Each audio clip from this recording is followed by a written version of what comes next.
Which popular restaurant chain was forced to close due to a lethal hepatitis outbreak? Stay tuned for the answer. While the name Burger Chef might only resonate with fans of AMC's Mad Men, it once stood as a formidable contender in the fast food arena, boasting over 1,200 locations nationwide and ranking second only to McDonald's. Founded in 1954 by brothers Frank and Donald Thomas, Burger Chef quickly made a name for itself as an industry pioneer. The Thomas brothers revolutionized burger cooking by developing a flame broiler that allowed the restaurant to produce an impressive 800 burgers per hour, surpassing the output of McDonald's at that time. Under their guidance, Burger Chef introduced the first combo meal in the fast food sector, known as the Triple Treat, which offered a burger, fries, and a drink for a mere 45 cents. They also created the original Fun Meal aimed at children, featuring beloved mascots like Burger Chef and Chef Yo-Yo. The chain even made headlines by partnering with Star Wars for a groundbreaking promotion that included cardboard droid puppets. This move prompted McDonald's to launch their Happy Meal soon after, leading to a trademark infringement lawsuit that resulted in a settlement. Despite its early success, Burger Chef could not fend off competition from newer chains like Wendy's. In 1981, Hardee's acquired Burger Chef for $44 million, converting the remaining locations into Hardee's and effectively ending the Burger Chef era.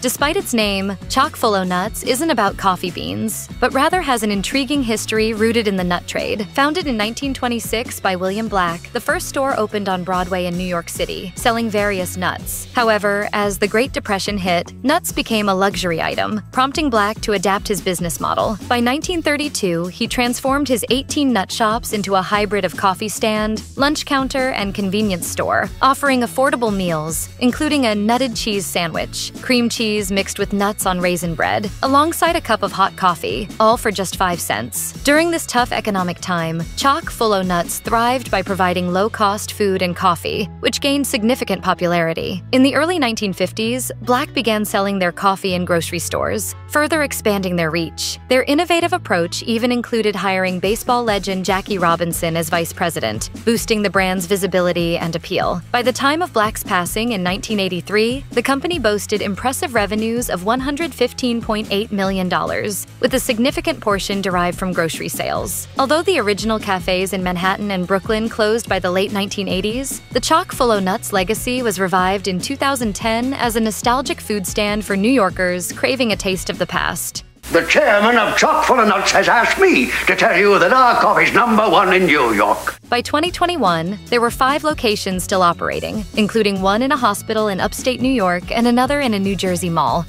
Founded in Dallas during the mid-1960s, Steak and Ale revolutionized the suburban dining landscape by making steakhouse cuisine accessible to the average diner. At a time when steak was often seen as an extravagant luxury, Steak and Ale offered a warm, old English-inspired atmosphere where guests could enjoy quality meals at reasonable prices. The chain introduced a variety of innovative dining practices that became staples in the restaurant industry, such as offering discounted dinner items during lunch hours, an all-you-can-eat salad bar, and free soda refills. By the mid-1980s, Steak and Ale had grown to 280 locations, all under the management of the Pillsbury Restaurant Group, hosting countless celebrations and romantic dinners. Unfortunately, the very market that Steak and Ale helped to shape eventually became overcrowded. In 2008, the Metromedia Restaurant Group, the chain's owner, filed for bankruptcy, leading to the immediate closure of all Steak and Ale restaurants, as well as their company-owned Bennigan's locations. However, some franchised Bennigan's continued operations, offering a glimmer of nostalgia. In 2018, fans were delighted to see 3 Steak and Ale dishes reintroduced on the Bennigan's menu, including the Kensington Club, a sirloin glazed with a secret sauce, and the flavorful smothered chicken and Hawaiian chicken. Howard Johnson's once stood as the largest restaurant chain in the United States, beginning as a modest soda fountain in Quincy, Massachusetts. Following the death of the original owner in 1925, his 27-year-old son, Howard Johnson, took the helm. He rebranded the establishment with his name, intensified marketing efforts, and, crucially, improved the ice cream recipe. These changes paid off, leading to a surge in business. As success grew, Johnson opened several additional locations and eventually partnered with a local businessman to create one of the earliest modern restaurant franchises. The brand even ventured into the hotel industry, expanding its footprint significantly. Unfortunately, this rapid expansion left the chain vulnerable when the U.S. energy crisis struck in the mid-1970s. Rising gas prices led to a sharp decline in travel, severely impacting profits. Howard Johnson's struggled to compete against fast food chains like McDonald's, which offered more diverse menus and lower prices. While Howard Johnson hotels continue to operate today, the iconic orange-roofed restaurants have largely faded into obscurity. Crumbs Bake Shop began its journey in 2003 as a cozy mom-and-pop bakery on Manhattan's Upper West Side. Capitalizing on the cupcake craze inspired by Sex and the City, it quickly became a hit, expanding to 70 locations across 10 states within a decade. Customers flocked for their oversized, extravagant cupcakes, featuring flavors like milkshake, peanut butter cup, cotton candy, and a delightful strawberry pink Cosmo. However, Crumbs' rapid ascent was soon followed by a significant decline, and numerous analyses have pointed to missteps that led to its downfall. The Washington Post reported that the chain expanded too swiftly while profits began to wane at individual stores. In 2009, each location generated over $1.2 million, but by 2013, the company faced staggering losses exceeding $18 million. The decline was exacerbated by the fading cupcake trend and intensifying competition from other eateries also entering the cupcake market. In the summer of 2014, Crumbs Bake Shop shut its doors, filing for bankruptcy. It was acquired by TV entrepreneur Marcus Lemonis, who attempted to revitalize the brand but ultimately failed. By 2017, all remaining Crumbs locations had permanently closed, marking the end of a once iconic bakery.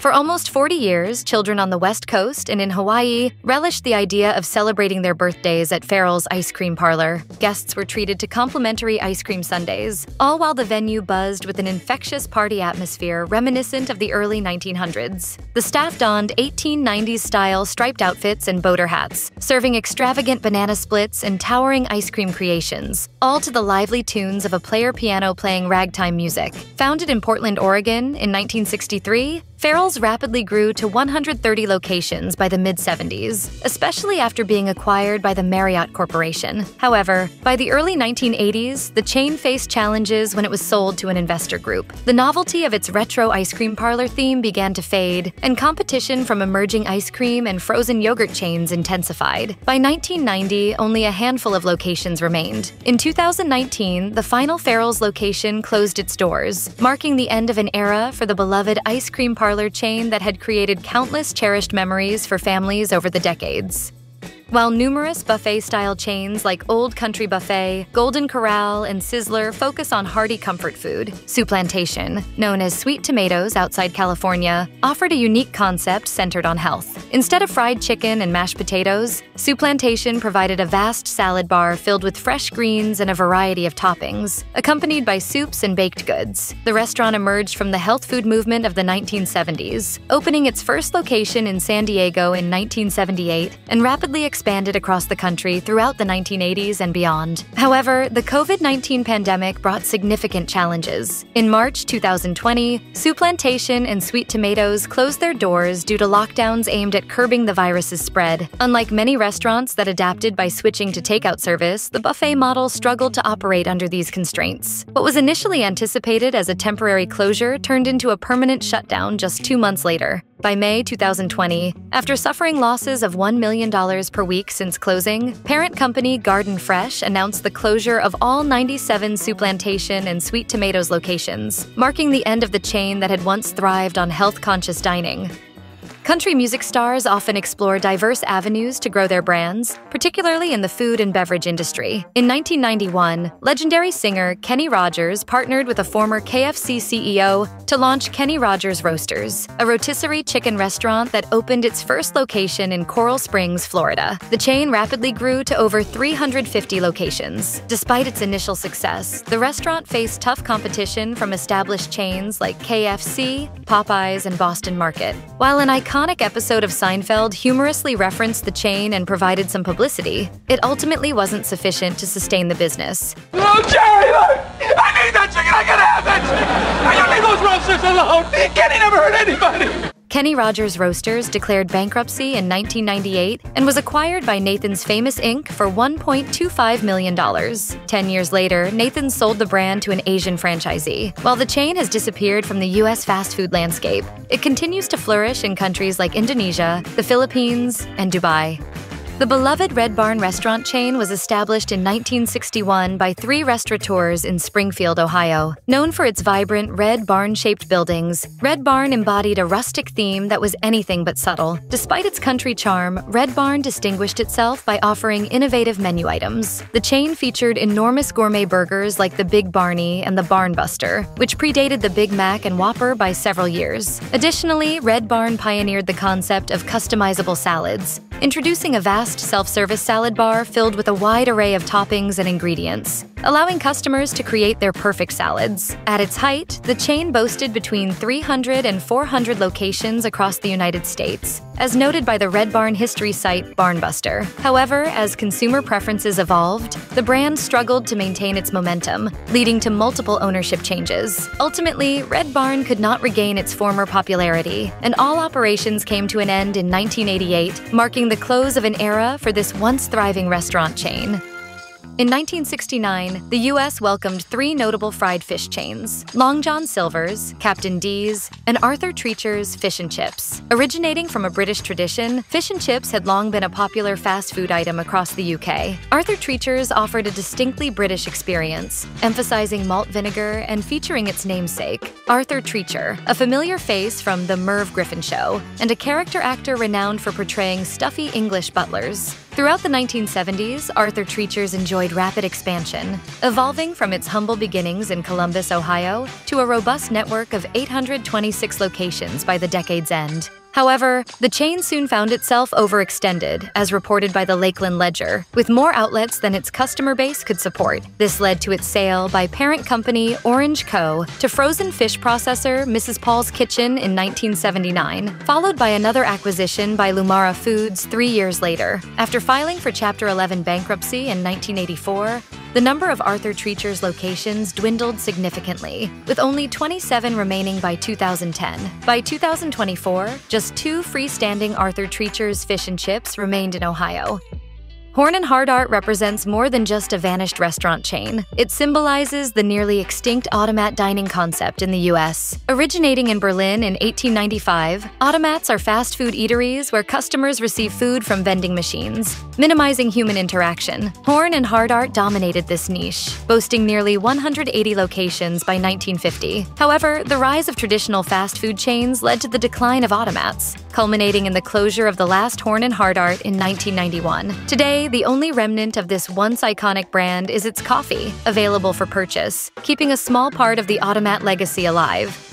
Diners fortunate enough to experience Lum's unique offerings often find themselves in spirited debates about which dish reigned supreme: the iconic hot dog, steamed in beer and topped with sherry-infused sauerkraut, or the Ollie Burger, a hamburger infused with a secret mix of 32 spices. Ultimately, both sides have a point. Lum's, a Florida-based fast food chain, delivered some of the most distinctive flavors ever found in a casual dining environment. The secret is they steamed them in beer.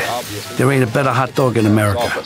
Founded by brothers Stewart and Clifford Perlman in 1956, Lum's began as a small venture in Miami Beach. By 1961, their ambition had already expanded to 4 locations, which ballooned to over 450 at the peak of the chain's popularity. This success enabled the Perlman brothers to purchase the iconic Caesars Palace in Las Vegas for $60 million in 1969. 2 years later, the chain was sold to John Y. Brown, the former KFC chairman and owner of the Buffalo Braves. Brown introduced the famous Ollie Burger to Lum's, acquiring the secret recipe for an astonishing $1 million. Despite the chain's prominence and even having television legend Milton Berle as its spokesperson, Lum's faced financial challenges, leading to bankruptcy and the closure of most locations in 1983. The last remaining Lum's, located in Bellevue, Nebraska, finally closed its doors in 2017 after nearly 5 decades of service. However, burger enthusiasts need not despair. The beloved Ollie Burger is still on the menu at Ollie's Trolley,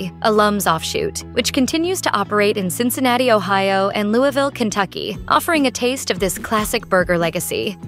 Among Los Angeles' iconic establishments, the Brown Derby stands out with its distinctive hat-shaped design, which debuted in 1926. This legendary restaurant became a favored haunt for Hollywood elites, showcasing a renowned wall adorned with caricatures of famous personalities. Stars such as Groucho Marx, Rita Hayworth, and Clark Gable frequently dined there, and the Brown Derby gained further recognition through its appearances in classic films and popular TV shows, including I Love Lucy.